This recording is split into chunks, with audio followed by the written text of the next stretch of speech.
Hey Laura, it's me. Hey, this is Jannie Pilgrim. I was singing a note from Gregory Porter, one of my favorite songs. Hey Laura, it's me, from one of Gregory Porter's albums. But I wanted to say hello to you today, and I'm excited to be here. And I wanted to chat with you a little bit about just some things I've been noticing lately. And one of them was the interview that Oprah Winfrey had with Michelle Obama. Did anyone out there see it? Because I thought it was really pretty good. And Oprah is amazing in the questions that she asked. I thought they were excellent questions. And just having a background in recruiting, a large part of what a recruiter does is ask really good questions to get to the heart of the answers. And I thought Oprah did an excellent job of that. And one of the questions she asked Michelle Obama was, what was some of the biggest takeaways, being in the White House? And I'm paraphrasing. And Michelle mentioned, about how amazing her staff was and how smart she was, but she wasn't taking credit. She was saying she didn't downplay her intelligence, and most of her staff, a lot of them were women. And if any of you had gone to the careerlounge.com on Facebook or Career Lounge online, which is my online site, a lot of my focus is with people of color and women.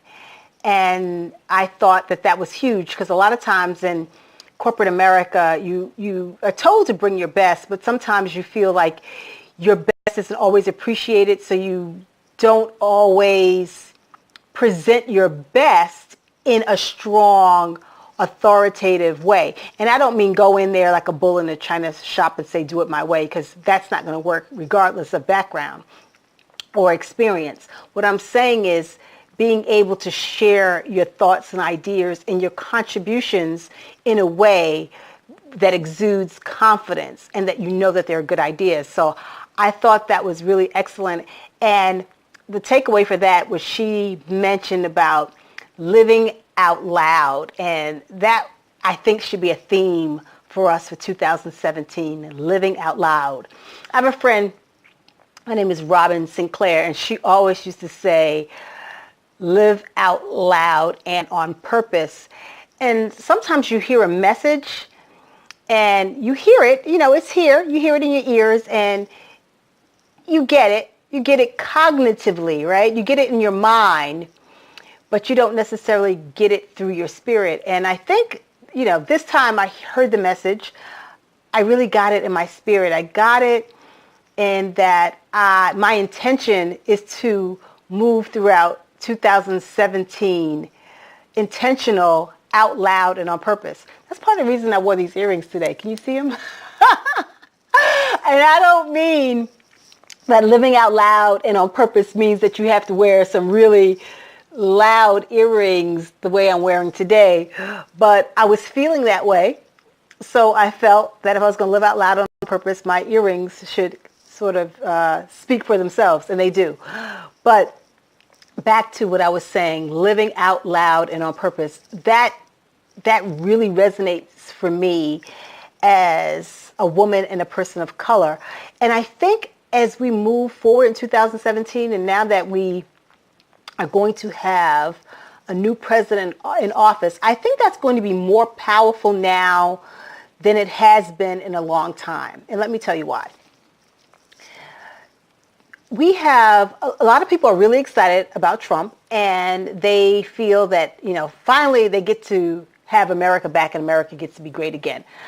And for whatever that means for them, because having America great again implies that all the progress that we've made for women and people of color, that's not progress at all. And we want to turn the time back where women and people of color may not have had as many strides. So I don't know what that means for them, but what I want to do, and I'm hoping that it resonates for other people, is that living out loud and on purpose, being able to state your opinions in a way that the other person gets it. So that means logically, that may mean passionately, that definitely means intelligibly. You have to be able to speak to the topic. So being a teacher and being a student is a must in 2017, and I'm not implying you need to go back to college or you need to go back to high school. I'm just saying that research and find out information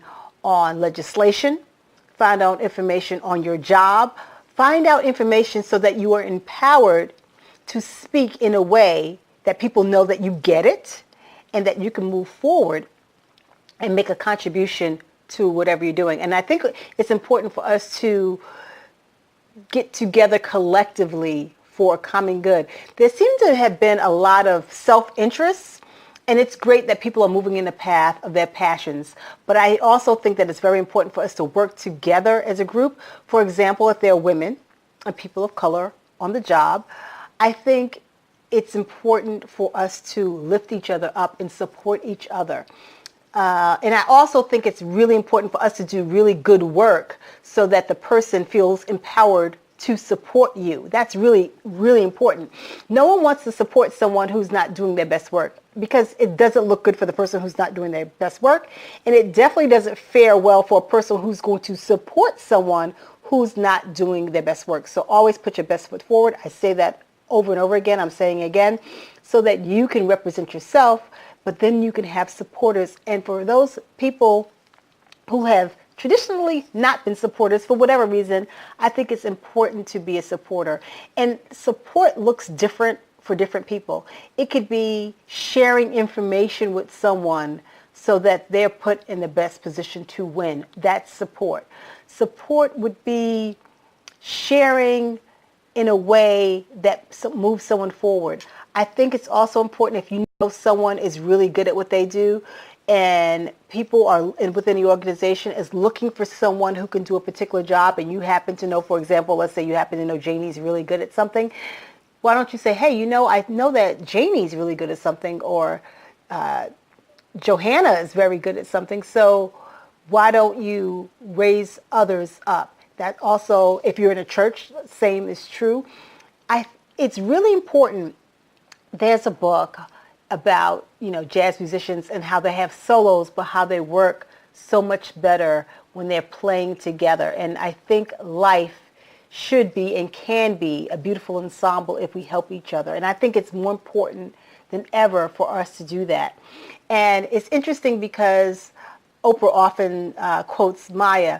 And growing up, Maya, I think she was one of my first heroines. She was one of my first heroes. I loved her poetry. A lot of things that she wrote about spoke to me. And although I was young and I didn't have those experiences that she had, I knew the experiences that she was talking about. It just felt like something I could relate to. It could be her singing, swinging, Getting Married Like Christmas, which is one of my favorite books by Maya Angelou. And I don't know how many people know this story, but living intentionally and on purpose and out loud is a call to action. It's a call to action for most of us. It means if you're going to say X, do X, right? So if you're going to say that you're going to do something, follow through and let that be your brand. So I remember I was working for a nonprofit, and we would get a lot of solicitations to shows at Carnegie Hall or Broadway, or if an artist or author was coming to town, and I would take advantage of many of them. And although Maya Angelou was one of my favorite authors, I didn't sign up to listen to her speakers on a weekend. I had something else planned, and I said, oh, I'll get a chance to see Maya again. Absolutely, I'll see her again. And shortly after that, she was big already, but then she really, really blew up, right? So then and then she got older. She wasn't doing as many appearances, so I lost the opportunity to see Maya. And it's interesting because I don't have a whole lot of regrets, not many, but that's one thing that I really wish I would have seen her alive and in person. But her memory still lives on. And living out loud and on purpose, I think about one of her poems that really resonate with me, and I want to kind of share that with you today. Most of you probably heard this already, so if you have, great, and if you have not, listen up. And it makes me think of myself, but it makes me think of those people who came before me and have paved the way. And the more I learn about my history, the more I really appreciate it. And it really bears witness to, if you don't know your history, you're bound to repeat it. And this is a small part of understanding your history, which is to understand what your ancestors have done, what your foremothers and your forefathers had to go through in order for you to get here today. The prayers they must have prayed, the the cries they must have cried, so that one day we would be able to be educated. One day we will have the same opportunities as our white counterpart, or for women, the same is true, so that we can have the same opportunities that men have. So when I think about myself, and here it is, author Maya Angelou. When I think about myself, I almost laugh myself to death. My life has been one big joke. A dance that's walk, and a song that spoke. I laughed so hard, I nearly choked when I think about myself. 60 years in these folks' world, and the child I work for, she calls me girl. I say, yes, ma'am, for working safe. I'm too proud to bend, and I'm too poor to break. I laugh so hard, my stomach aches when I think about myself. My folks can make me split my side. I laugh so hard, I nearly died. The tales they tell sound just like lying. They grow the fruit, but they eat the rind. I laugh until I start crying when I think about my folks.